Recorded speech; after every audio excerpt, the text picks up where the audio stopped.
Hello and welcome. You are listening to the Gay with God podcast, a safe place for us to share our stories and support one another. How long did we know? What challenges did we face? Did we lose our faith? When did we find our way back home? Or are we still searching?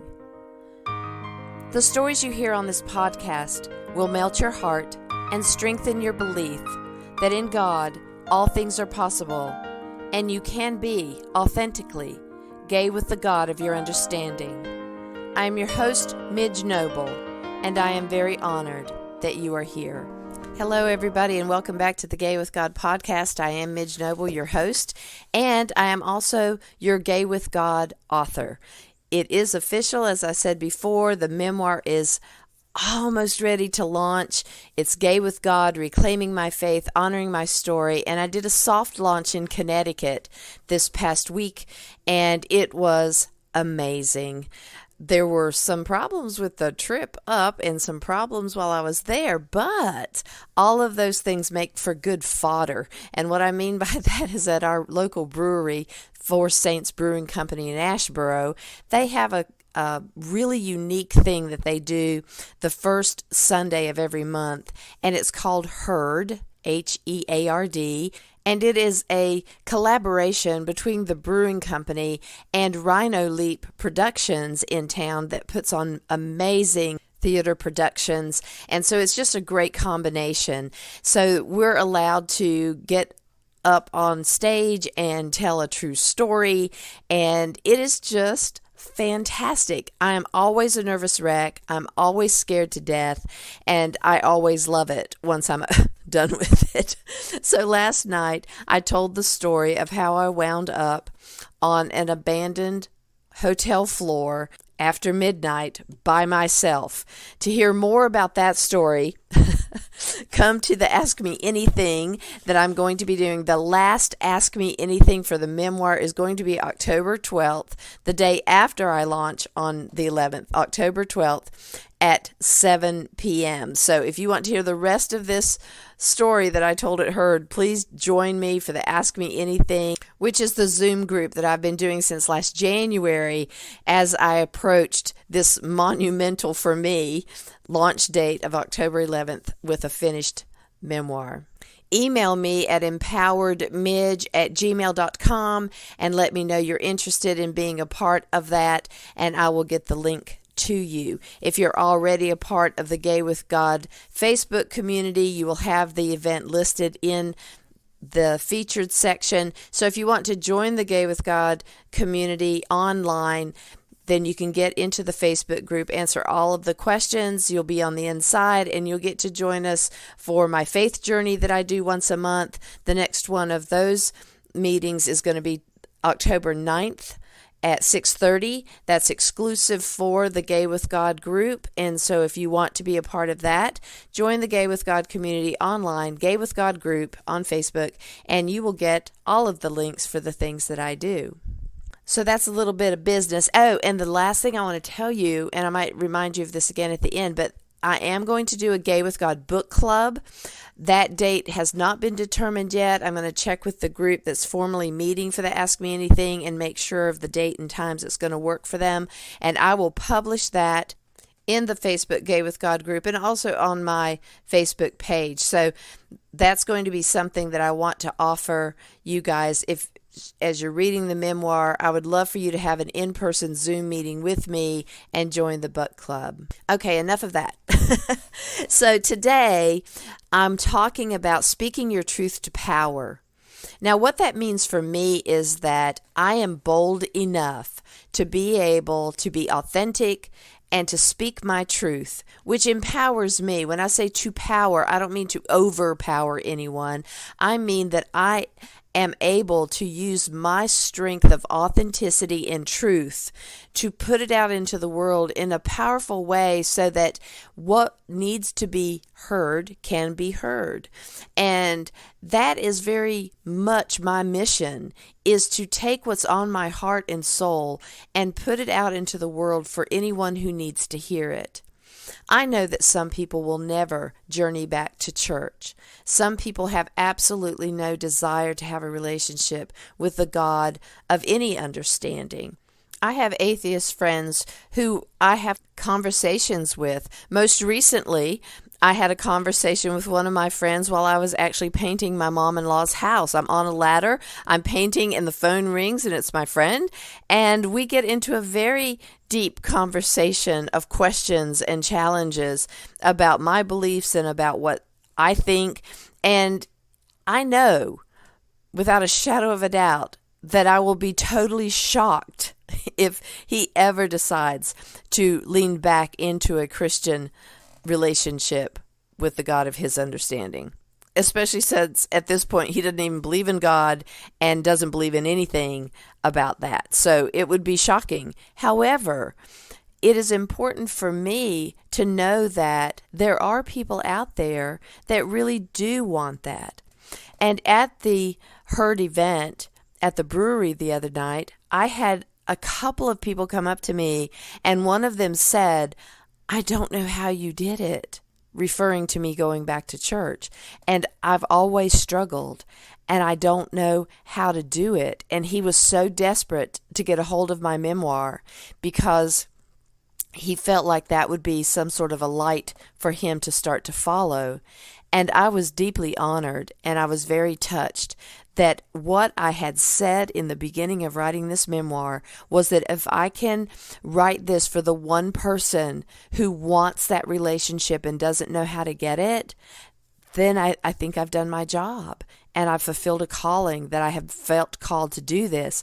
So I am so grateful that he was at that brewery last night and I was at that brewery, and I decided to tell the story I wanted to tell and intertwine the memoir into it, because that's really uncomfortable for me, okay? Putting my stuff out in the world is uncomfortable. Promoting myself, marketing myself, I suck at that, by the way. So it is hard for me to do it, and yet I felt so compelled to go ahead and plug it last night and to talk a little bit about it. And that was exactly what that guy needed. And another woman came up to me last night, and she was texting a friend of hers who was desperate to hear this information. And her husband looked over and said, "I'm going to buy you that book for Christmas." She goes, "No, I'm going to order it now, and I want it now, and I want to send it to whomever she was sending it to." And she came up and told me that story and how grateful she is that I have this podcast, and she wants to give that link to someone too. So I am thrilled that what I'm feeling called to do is landing in the right places, and that's speaking my truth to power, because that power then is going out to everybody else who needs a little piece of that, just like I needed a little piece of that. The other thing that talks about speaking your truth to power is sometimes it's not speaking it, but asking questions.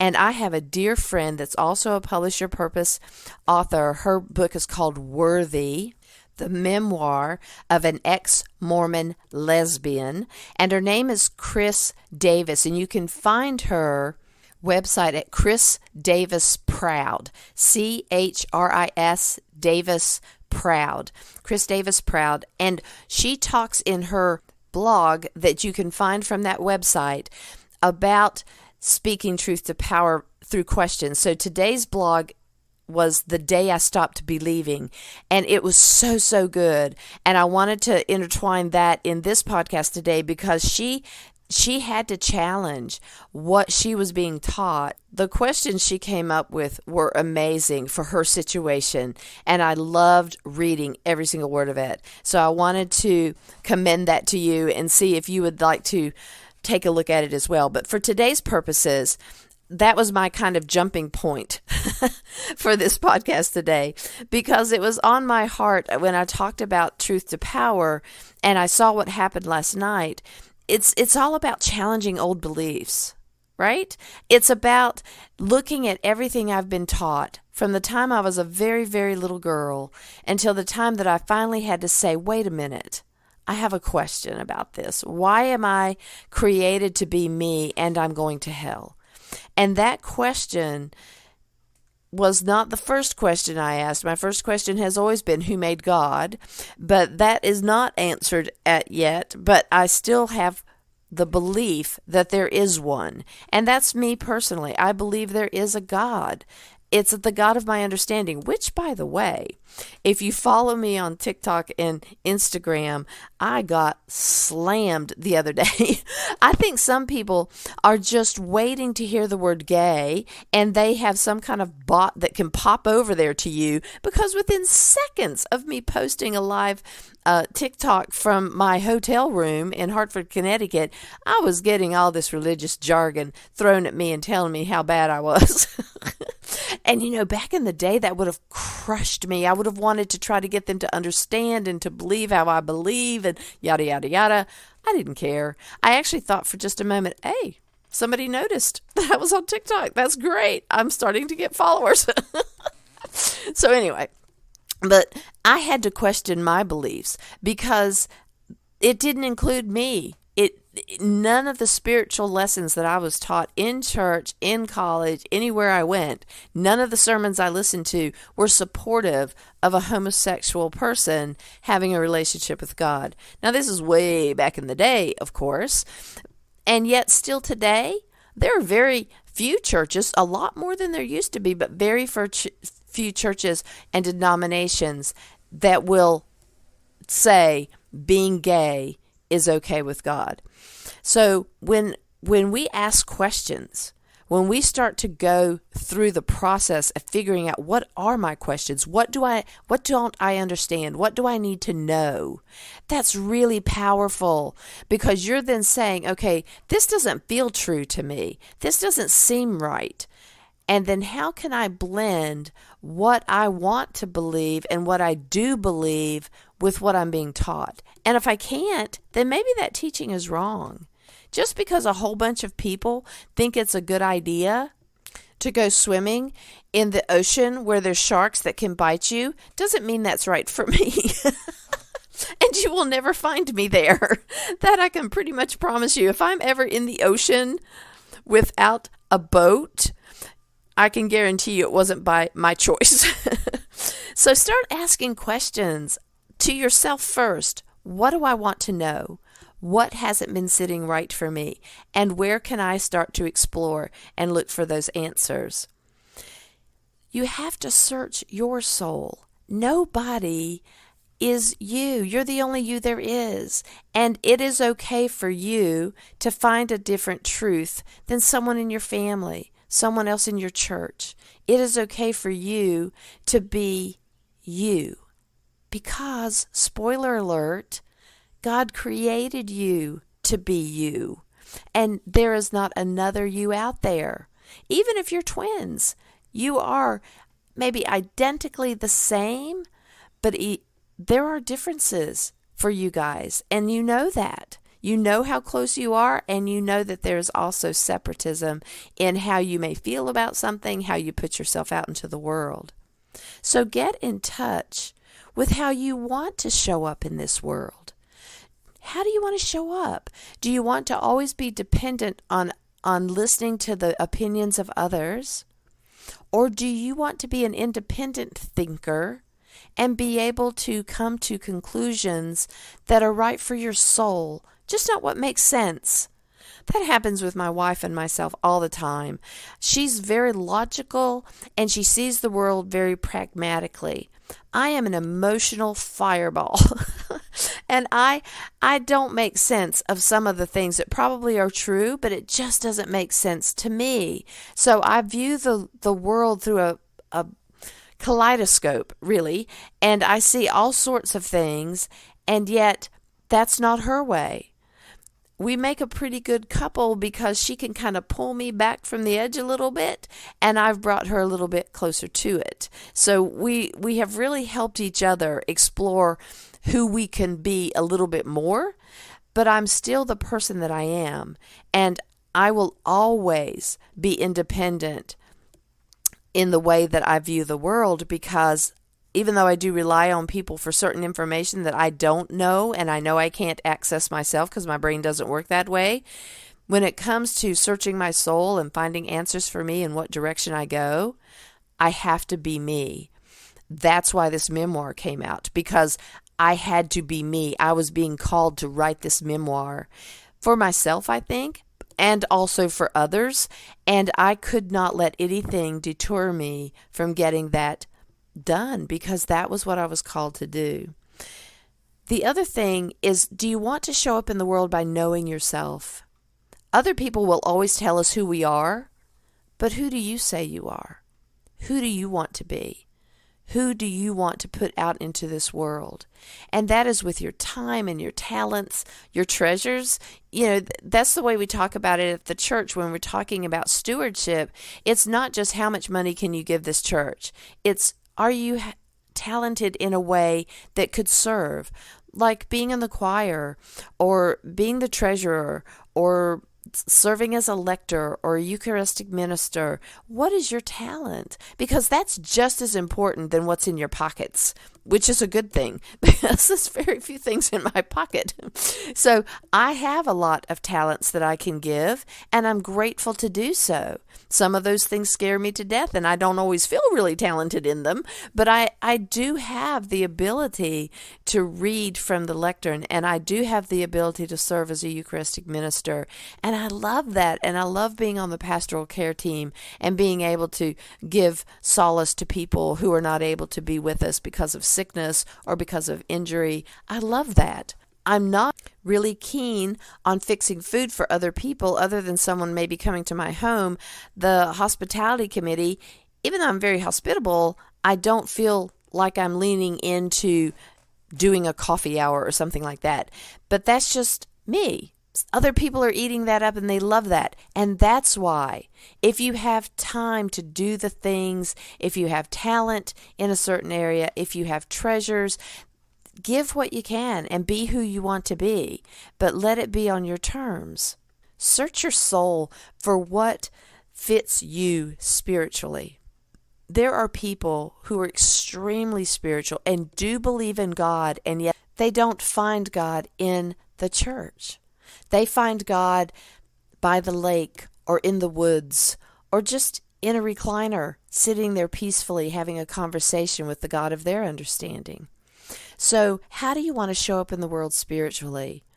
Religion is a doctrine. It is a group of people who all believe exactly the same thing, sort of. Spirituality is my way of putting myself into the world. I do say that I'm an Episcopalian, and I'm very proud of being an Episcopalian, and yet there are certain things that they may believe that I'm not keen on, and that's okay, because I'm still going to be me. I'm going to embrace everything that I feel fits me, and then I have the right to disagree and then maybe ask questions for clarification, but it's okay to disagree. We are all totally different people, and it doesn't matter if you align with one denomination and that's how you get spiritually fed, but that doesn't mean that you are probably going to agree with every little thing that's written down about that denomination. Where do you find the peace in your soul, and how can you put that out into the world? Then think about what's going to hold you back from doing it. Speaking truth to power means that we have to overcome some hurdles. The biggest hurdle for me has always been fear. I fear, what are people going to think? Are they going to reject me? I fear going against what everybody has always believed, and maybe they're smarter than me. I have a lot of fears about things like that. The other thing that can hold us back is that we may have been taught that you need to be a good girl or a good guy. You know, you have a certain expectation from family members or from your church or from society as to what makes a good person. So if you're fearful that you are going to be rejected because they may not think you're good or you're not doing anything that you're supposed to be doing, that can hold you back. When we care so much about what other people think of us and how we do things, that really stymies our creativity. It stops us from speaking our truth to power because we're always trying to please others. People pleasers get shut down all the time because there is absolutely no way you can please everybody. And if that is who you have always been as a people pleaser, it is exhausting and it drives you crazy. It is just something that will never, ever get done. And let's shout out to that barrier that holds us back, perfectionism. Raise your hand. I see you. I see you. You really want to be perfect. You know that you can't be on some level, but you strive every single day to do everything perfectly. And when it doesn't turn out perfect, it just shatters your soul because you feel like you're inadequate. I'm preaching to the choir because I'm the choir director of this one. Me wanting to be perfect has been my nemesis, and it's not because I believe that I'm above everybody else and that perfection is something that I can attain. I really don't believe that, and I know I can't, and I shouldn't, really, because perfectionism is just not attainable. We are human beings doing the best we can on earth, and it cannot ever be perfection. So whatever it is for you, however you get held back by putting your authentic self out there, take some time to explore that. Figure out what it is, what's holding you back, what scares you, what impossible goals are you trying to reach, and what is speaking to your soul as a calling to put out into the world. Ask yourself the tough questions. Find support if you need to figure out what were you taught that you need to leave behind, what can you bring forward and reconfigure it to fit your soul, and what can you do differently that makes your heart sing. I'm going to quote Chris Davis because she says in her blog, "I've discovered there is more than one way to live. I've discovered that what I believed to be happiness in the church was only the comfort of feeling accepted in my community for my obedience and compliance." So I want for you and for me and for Chris to be able to be out in the world and not feel that they cannot be themselves, that they have to be in a line, they have to be obedient, they have to be compliant, they can't be a free thinker, and that's not true. I cannot be a part of a church where I can't be myself. I cannot be a part of a church where my beliefs are squashed. I cannot be a part of a church where I feel like I have to tiptoe around people who are disapproving of me. And so for me, my soul says that I will speak my truth to power, and if I am not accepted, this is not the right place for me. That doesn't mean that I don't want to be in church. I absolutely do. I am absolutely at home in the Episcopal denomination. That does not mean that every Episcopal church will fit me. As I grow and I expand, are we all growing and expanding together? Or am I growing ahead of the people that were feeding me spiritually when I first got there? Am I growing ahead of them, or are we growing together? And can we help each other out? I tend to do better in community with others. I am not someone who wants to go on this path of spiritual enlightenment by myself. I want to close today by reading the last paragraph that Father Joe wrote in the afterword for my memoir, Gay with God, Reclaiming My Faith, Honoring My Story. He wrote, "May you too have the courage to become who you are, who God has always known you to be. May you find in Midge's story of faith, hope, and love those same qualities in your life, so that no matter who you are, you may never forget that you are beautifully made in the image of one who loves you more than you can possibly imagine." Thank you, Midge, for reminding us all of this everlasting truth. The Reverend Joe Tyler Mitchell, a.k.a. Father Joe. Thank you, everybody who listen every week, supporting, sharing, and subscribing wherever you get your podcast. I thank you for choosing Gay with God. I also want to remind you that Keith Brown has an offering called InletJourney, your deconstruction guide to 7 key theological topics. And he is very aware that deconstructing for some folks is very important, to take a look at all the questions that we have and to see where we fit now. And in that program, he will cover the clobber verses, God, atonement, church, Lord's table, and baptism. In this course, Keith will share definitions, historical views, and then provide you with practical journal questions to help you process these important topics for yourself. And as a bonus, you'll receive a free group membership where you can ask questions, offer opinions, and make friends with other students in the course. And the best part is that it's affordable at a low price for this course, so check it out on the show page at empoweredmidge.podbean.com. Also, I want to remind you that the Facebook group Gay with God is available to you. I do the Faith Journey group from there. I'm doing the Ask Me Anything group from there, and I will be adding the Gay with God book club as we get closer to launch. If you are listening to this podcast and are questioning whether you can be in a relationship with the God of your understanding and also be gay, if you identify as LGBTQIA+, or not even sure if you're gay, God has always been within you, even when you didn't know it. You have always been gay with God. If you are struggling with this concept and you need to reach out to me to get supportive coaching, go to gaywithgod.com and reach out for a complimentary session. Thank you, everybody. Stay tuned to see how you can join the Gay with God community. And as always, you are loved. I want to invite you to become a part of the Gay with God community. How can you do that? Stay connected by messaging me your thoughts and comments in the comment section under the downloads of the show on the Gay with God show page. Subscribe to this podcast wherever you listen and share so we can increase our community outreach and be a light to those who are struggling to claim their faith. Consider being a sponsor so I can highlight your service in our community. We are all worthy of respect and a relationship with the God of our understanding.